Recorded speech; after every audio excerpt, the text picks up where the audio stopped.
ஃப்ளோரில் ஒரு சூப்பரான சாக்லேட் கப் கேக் எப்படி செய்கிறதுன்னு பார்க்கலாம். இதுக்கு தேவையான பொருட்கள்லாம் நான் அந்த லிஸ்ட்டில் எழுதியிருக்கேன் இல்லையா, இதெல்லாம் தான் நம்மக்கிட்ட வேணும். ஸோ நான் இன்றைக்கி வந்து வீட் ஃப்ளோர் 1 கப் எடுத்திருக்கேன். அந்த 1 கப்புக்கு கோகோ பவுடர் வந்து 1/4 கப்பு அண்ட் சுகர் வந்து நான் 1/2 கப் தான் எடுத்திருந்தேன். உங்களுக்கு பத்தலைன்னா நீங்கள் 3/4 கப் கூட எடுத்துக்கோங்க.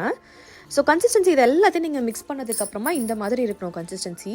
இப்படி நீங்கள் அந்த ஸ்பேச்சுலாவில் எடுத்து இப்படி விடும் போது ஒரு லைட்டாக ஒரு ஷேப் வேணும். ஸோ அதுக்கப்புறமா நான் வந்து கரண்டி வச்சு இதில் ஃபில் பண்ணிட்டேன் சிலிக்கான் கப் கேக் மோல்டில். அதுக்கப்புறமா மேலே மட்டும் ஒரு 3லேருந்து 4 சாக்கோ சிப் போட்டேன். அதே மாதிரி மீதி இந்த பேட்டரில் ஸ்கொயர் டின்னில் வந்து நான் போட்டுட்டேன். ஸோ இதுதான் வந்துட்டு அதோட அவுட்லுக்கு. நல்லா பேக் பண்ணதுக்கப்புறமா ரொம்பவே சாஃப்டாக இருந்துச்சு. வீட் ஃப்ளோருங்கிறனால நமக்கு வந்து லிட்டில் ஹெல்த்தி தேன் மைதா இல்லை. ஸோ ரொம்பவே சூப்பராக இதுவும் குக் ஆயிடுச்சு. கண்டிப்பாக இந்த ரெசிபி ட்ரை பண்ணிவிட்டு எனக்கு நீங்கள் கமெண்ட் பண்ணுங்கள், ரிப்ளை பண்ணுறேன். தேங்க்ஸ் ஃபார் வாட்சிங் திஸ் வீடியோ.